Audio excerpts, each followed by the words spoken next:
Então, boa noite, meus colegas do grupo de estudo, nosso terceiro encontro desse livro fantástico do Keynes, né, As Consequências Econômicas da Paz.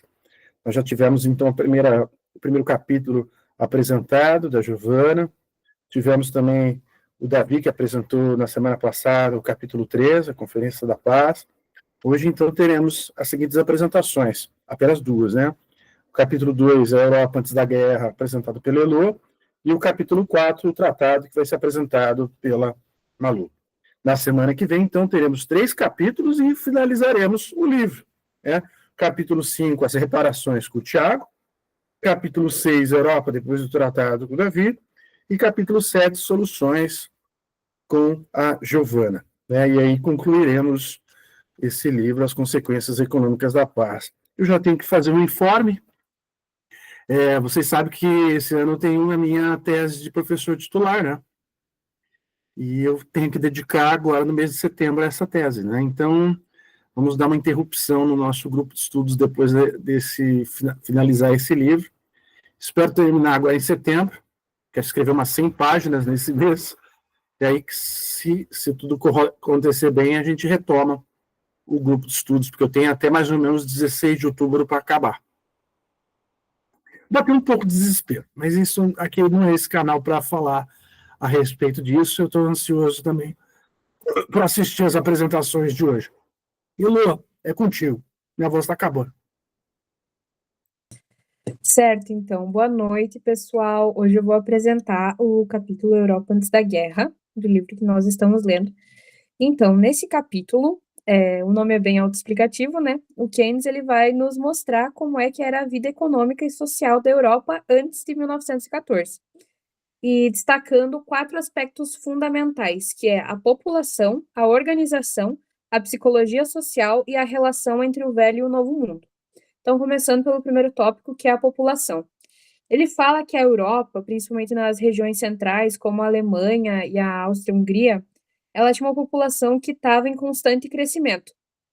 E que esse aumento, antes, ele podia ser visto como um problema, já que ele exigia alimentos e matérias-primas e talvez a Europa não fosse suficiente para prover isso, mas com o comércio internacional e a grande globalização, essa abundância ela parecia garantida. E que, por exemplo, o trigo barato da América, a carne, o chá e muitas outras mercadorias, elas chegavam diretamente ao continente. E o Keynes, ele escreve, então, que a população aumentava, mas os alimentos eles se tornavam mais fáceis de obter. Então, que a globalização, ela permitia sustentar milhões de pessoas com recursos vindos de fora. Só que essa dependência, ela também escondia uma fragilidade, né?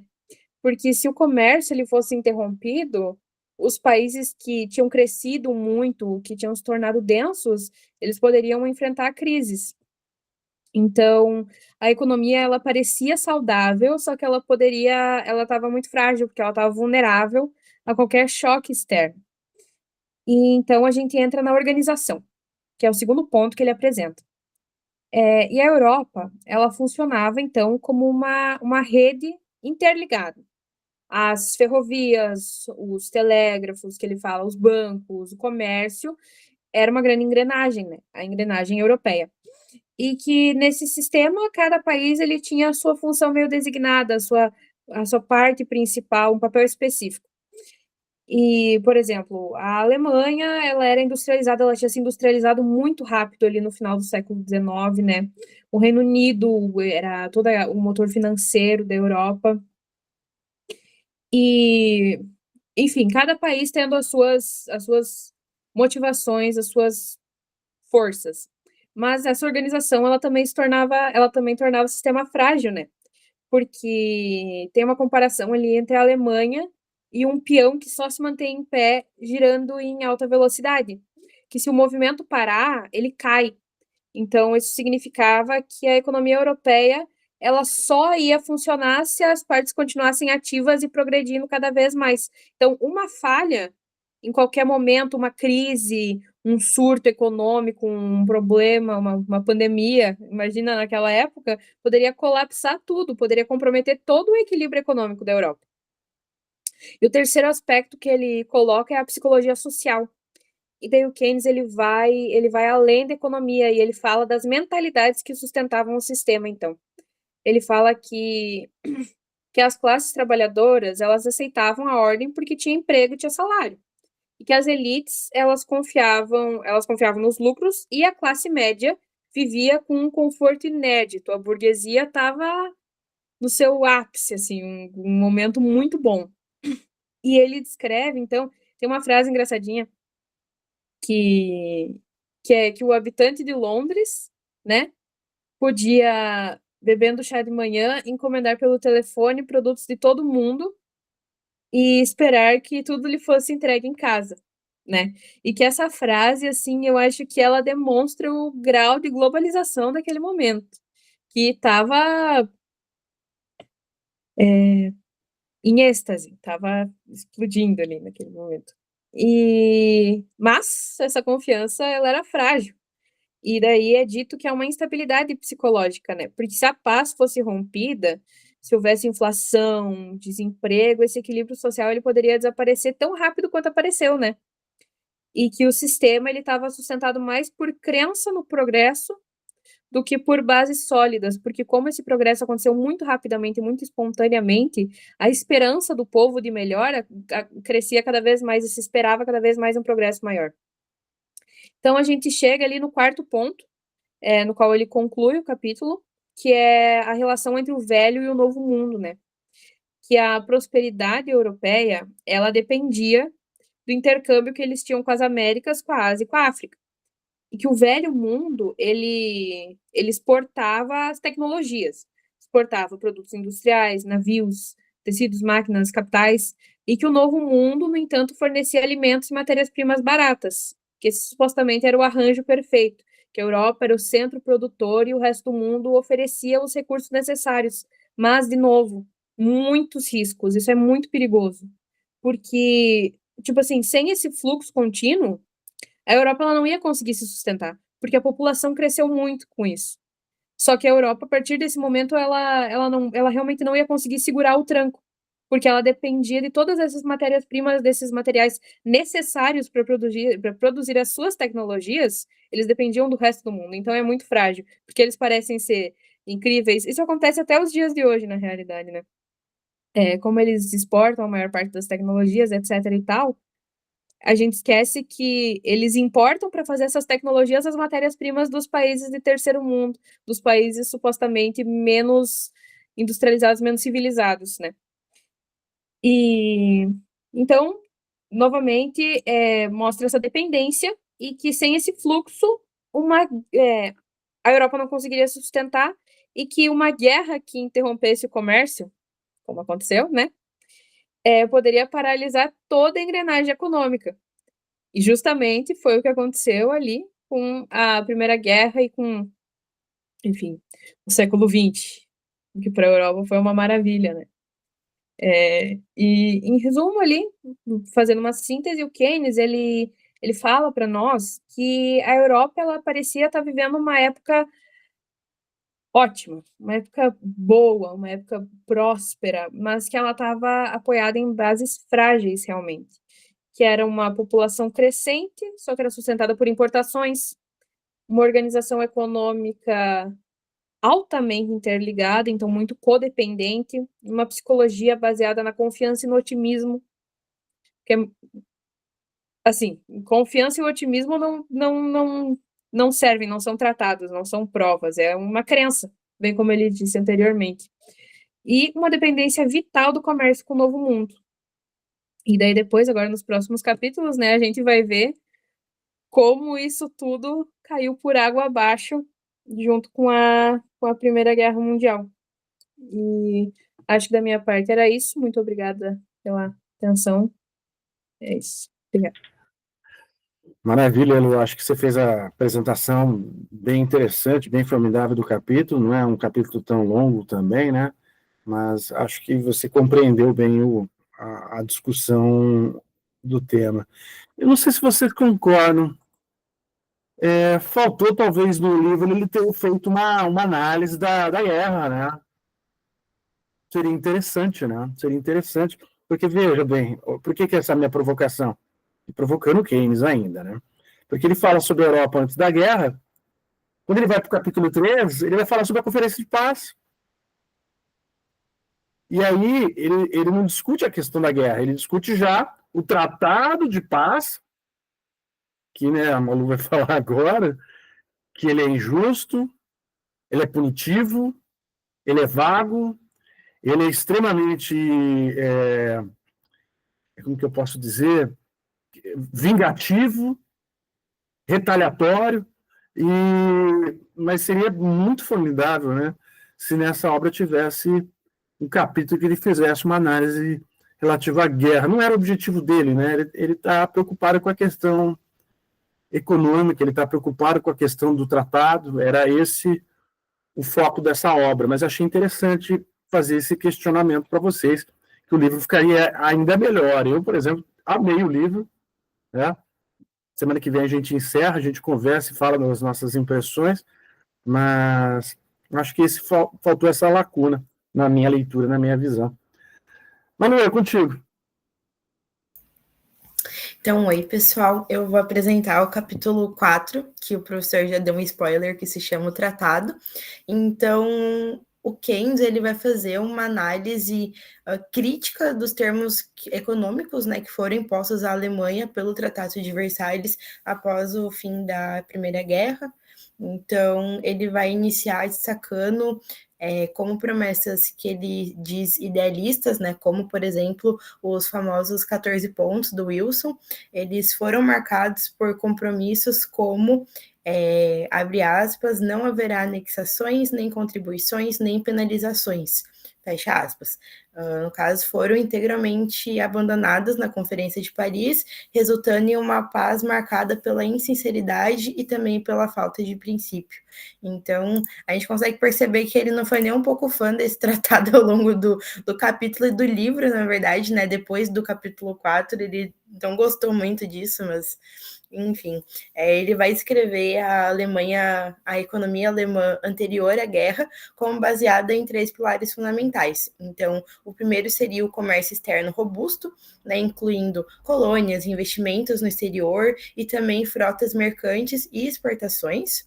O segundo ponto que ele traz é a forte indústria pesada, principalmente concentrada no carvão, no ferro e na siderurgia. E o terceiro ponto, um sistema eficiente de transporte e de tarifas. Então, segundo ele, esse tratado ele busca desmantelar deliberadamente esses pilares, e especialmente os 2 primeiros, né, que seria o comércio externo robusto e a forte indústria pesada. O que inevitavelmente comprometeria o futuro econômico da Alemanha e também, por extensão, a Europa inteira. Então, ele vai classificar o tratado como uma paz cartaginesa, uma paz projetada para destruir o vencido e não para restaurar a estabilidade. Então, igual o professor comentou agora há pouco, né, o tratado ele enxergou como algo vingativo, algo punitivo para a Alemanha e não algo que poderia de fato estabilizar uma paz, né? Seria uma punição pelo que, né, a Alemanha cometeu ali na Primeira Guerra. Então, ele tinha essa visão de que realmente era uma punição, ponto. Não tinha nada de tratado de paz. Acho que se dependesse dele, se chamaria tratado de vingança ou algo do tipo, porque realmente ele não era nem um pouco fã. Então, a perda de regiões economicamente cruciais, como o Vale do Ruhr, a Alta Silésia e o Saar, todas centrais para a produção de carvão, aço e químicos, agrava ainda mais essa realidade. Então, não vai só reduzir drasticamente a capacidade produtiva da Alemanha, como também vai prejudicar os mercados e os fornecedores em toda a Europa. Além disso, o Keynes critica fortemente a ausência total de medidas destinadas à reconstrução econômica do continente.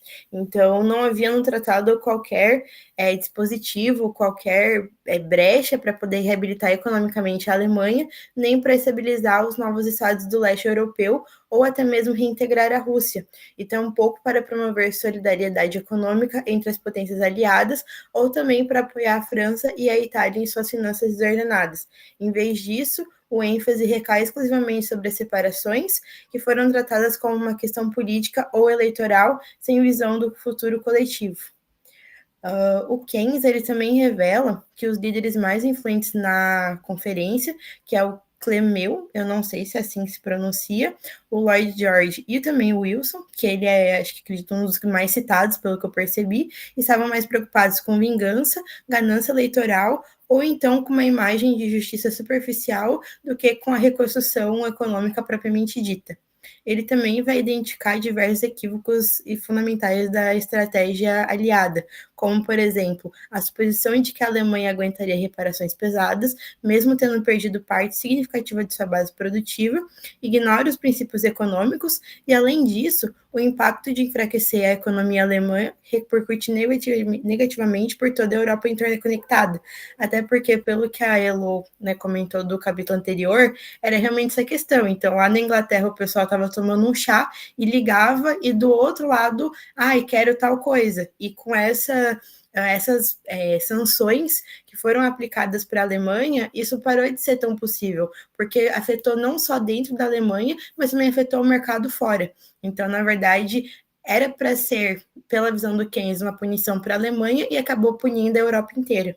Então, também é bem interessante a gente analisar como que uma coisa focada para um país acaba atingindo, na verdade, todos ao redor.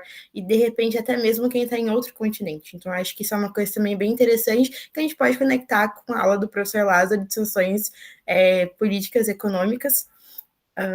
Então, dali eu tirei uma frase que eu achei interessante, que no meu PDF estava na página 43, que é: o tratado visa a destruição sistemática de todos os três elementos do sistema econômico alemão, mas principalmente nos dois primeiros. Eu achei interessante porque, na minha visão, essa frase ela captura a essência da crítica do Keynes nesse capítulo. Então, o Tratado de Versalhes ele não se limitou a penalizar a Alemanha, mas buscou destruir os pilares fundamentais da sua economia, comprometendo a estabilidade de todo o continente. Pelo menos essa foi a minha leitura do que significou essa frase. E daí, por fim, né, o Keynes ele termina o capítulo já preparando o terreno para sua análise subsequente das reparações da guerra, mostrando que o tratado foi elaborado sem compreensão das realidades econômicas e também negligenciando oportunidades de cooperação e também de sustentabilidade. Então, para ele, esse tratado ele focou totalmente nessa questão de aplicar sanções para a Alemanha e não pensou nem um pouco em como que, de repente, o povo poderia vir a ficar com essa instabilidade econômica que causaria, até porque muitas pessoas da Alemanha nada tiveram a ver com a guerra, então não foi pensado por esse lado do vamos aplicar sanções, porque a gente quer que, em teoria, a Alemanha aprenda uma lição, digamos assim, e não faça o que fez. Mas na visão ali do capítulo do Keynes, ele dá a entender que não foi pensado na população que nada tinha a ver com a guerra e também não foi pensado nas populações de fora da Alemanha, né, de como que essas aplicações de sanções à Alemanha afetaria todo mundo em volta. Então, é basicamente isso. O meu capítulo ele não era muito grande, então eu acho que eu consegui pegar assim, mais ou menos a visão do que ele quis dizer. Então é isso. Muito obrigada, pessoal. Perfeito. O líder francês é o Clemenceau, é o tigre. Na semana passada, o Davi falou, né, dos dois personagens, os três personagens, os quatro, né, mas ele não dá tanto destaque como o Davi ressaltou, né, e o Keynes ressaltou em relação ao rei italiano. Mas ele destaca o Lloyd George, primeiro-ministro britânico, ele destaca o presidente Woodrow Wilson, dos Estados Unidos, e o Clemenceau, que seria o líder francês. Eu acho que ficou claro, né, Malu, Elu, Davi, Thiago, que o Tratado de Versalhes é uma imposição, um diktat contra a Alemanha. E principalmente, na minha leitura, não sei se vocês também tiveram a mesma sensibilidade, ou falando que eu tenho mais sensibilidade que vocês. É francês. A responsabilidade é francesa. Foi uma imposição francesa. Foi uma vingança francesa. E não sei, hoje de manhã, quando eu fiz a leitura, né, eu, depois de ter feito a leitura com muita atenção desse capítulo 4, Malu, e os detalhes que ele fala para destruir, porque eles querem, de fato, colocar a Alemanha de joelhos, né? Porque aqui, cara, ele está observando a questão econômica, mas o tratado é punitivo, vingativo, em diversos dispositivos, em perda territorial. Só se a Lorena voltar para a França, a Alta Silésia vai para a Polônia, e eram regiões ricas. E ali, até aquela outra região que ele fala, né, do Sarre, por exemplo, que tinha muito carvão, vai também ficar sob peso também da França, né? Então, muito curioso. Fiquei pensando, vou compartilhar o que eu pensei. O clima para a Alemanha ter Hitler era muito justificável. Era muito justificável, porque vai ter um monte de alemão recalcado, ressentido, enfurecido pelo Tratado de Versalhes. Um tratado extremamente injusto, né? Então, veja, que coisa, né? Claro, eu vou utilizar na cadeira que vocês vão fazer no semestre que vem, História das Relações Internacionais B, para a gente pensar um pouco a Europa pós Primeira Guerra Mundial, principalmente nessa perspectiva. Vocês já têm vantagem dos seus colegas, né? Em relação a esse ponto, né? Porque a palavra que sempre falo, o Tratado de Versalhes foi humilhante. Foi muito humilhante. Foi muito humilhante, né? Era praticamente colocar a Alemanha de joelhos e a Alemanha ter poder econômico, ter poder político, ter poder, principalmente militar, o que de fato não acontece, né? E o Keynes já deixa isso muito claro, pessoal. Deixa muito claro. O tratado é injusto para a Alemanha, o tratado é injusto também para os aliados, o tratado é injusto e que vai, de fato, punir a Europa e todo mundo. E aí nós vamos ter o quê, pessoal? Segunda Guerra Mundial, com mais de 70 milhões de mortos, né? E todo o impacto que a Segunda Guerra Mundial causa, né? Então, eu achei, assim, esse capítulo 4 aqui me incomodou nesse sentido, sabe? De mostrar mesmo como um tratado de Versalhes, a paz punitiva, ela é uma paz injusta, né? Deixa eu ver aqui os seus comentários. Alguém queria comentar alguma coisa, por favor, se tiver? Ninguém quer comentar? Davi? Tá quietinho. Tiago? Vai lá, Tiago. Professor, eu estou fazendo uma disciplina com o Arthur, que é Relações Internacionais, que a gente está estudando justamente o momento anterior à Primeira Guerra Mundial. E no livro que a gente estava estudando, se falava muito do medo que a Alemanha tinha, logo após a Guerra Franco-Prussiana, da vingança da França, né?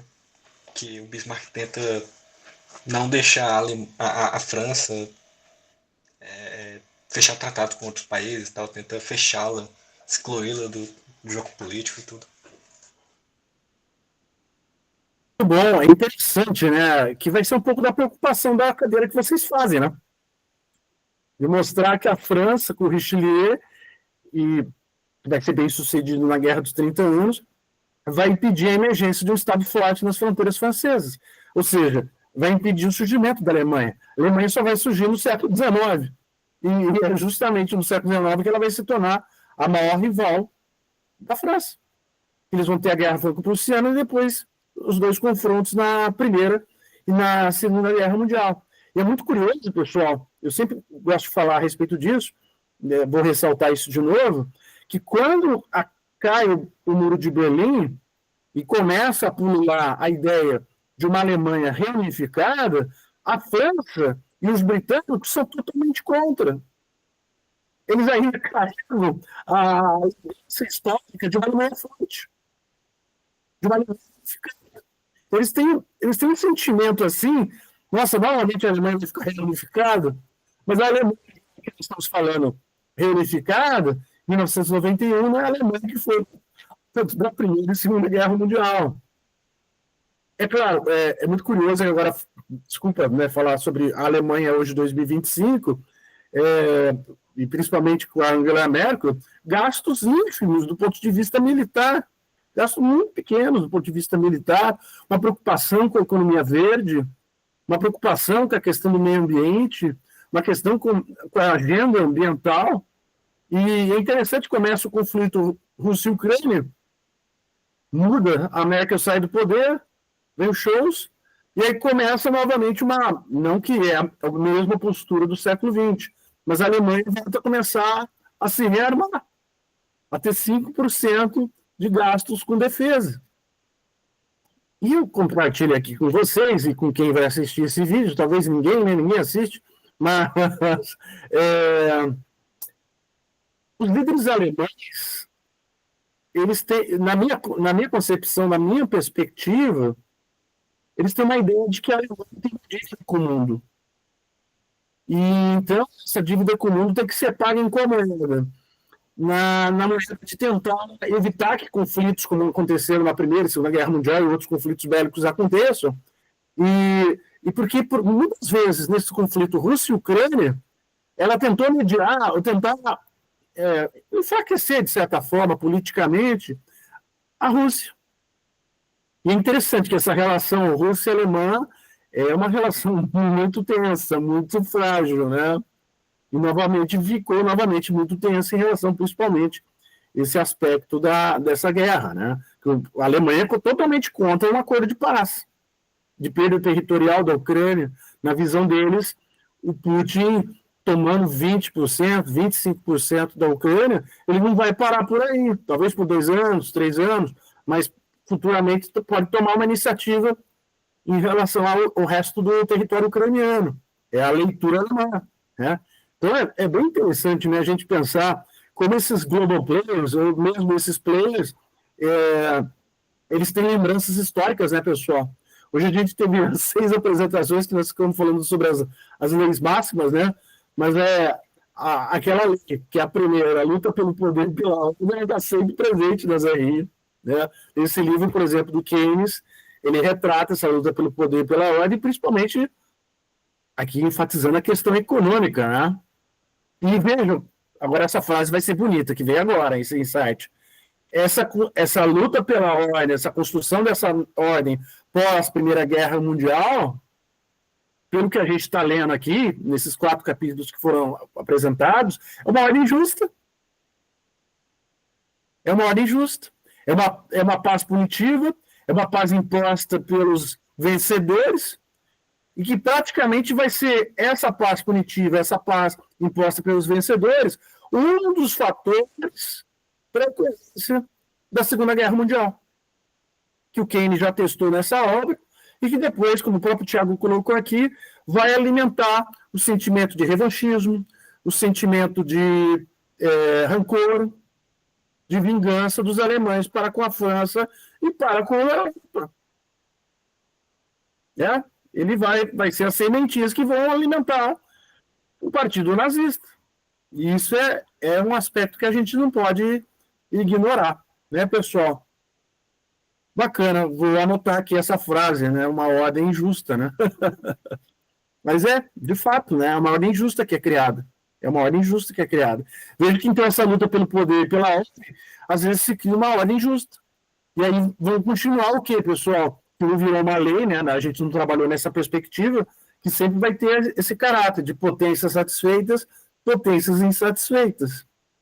Na verdade, se nós queremos, nós como internacionalistas, desejamos a paz, e é esse o objetivo da nossa área, não tem que existir essa distinção entre potências satisfeitas e insatisfeitas. Tem que tentar manter um nível de equilíbrio de satisfação entre todas as potências.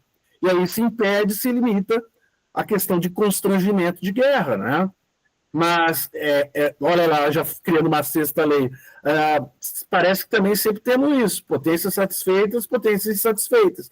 As satisfeitas tentando manter o status quo, as insatisfeitas tentando alterar esse status quo, essa ordem internacional. Só que é muito curioso, né? A Alemanha era uma potência insatisfeita, ela entra na Primeira Guerra Mundial, ela perde a Primeira Guerra Mundial, ela continua insatisfeita. E o Tratado de Versalhes consegue deixar essa insatisfação ainda maior, né? Ainda maior. Então, é um ponto para a gente pensar, para a gente refletir, né? Em relação a esse aspecto. Bom, vocês me deixaram inspirados com essas discussões. A aula também, hoje de tarde, foi inspiradora também em vários pontos que foram apresentados, né? Nos aspectos que vocês apresentaram. Pessoal, vou deixar vocês agora em paz, agradecer vocês por mais um encontro. Semana que vem, então, Tiago, em sua missão, capítulo 5, as reparações. Davi, capítulo 6, a Europa depois do tratado. E capítulo 7, soluções a Giovana. A gente encerra o livro na semana que vem, já encaminha nos dias seguintes o atestado, né, comprovando que vocês participaram do grupo de estudo, participaram dos nossos encontros. Vamos ter um intervalinho aqui de férias, para o professor terminar a tese, tem que terminar essa tese para virar professor titular, Quem sabe a gente sai para uma pizzaria, né, também para comemorar, e aí a gente retoma o nosso grupo de estudo. Pessoal, agradecer novamente, semana que vem, então, a gente retorna, terminamos o livro, e mantemos, então, essas discussões. Hoje vocês vão sonhar com as 5 leis, né, pessoal? Valeu, então, pessoal. Boa noite. Obrigado. Boa Obrigada, noite, professor. gente. Boa noite. Boa noite. Obrigado. Boa Pedro. noite. Valeu. Boa noite, professor. Professor, eu queria falar com o senhor. Só encerrar aqui, parar a gravação.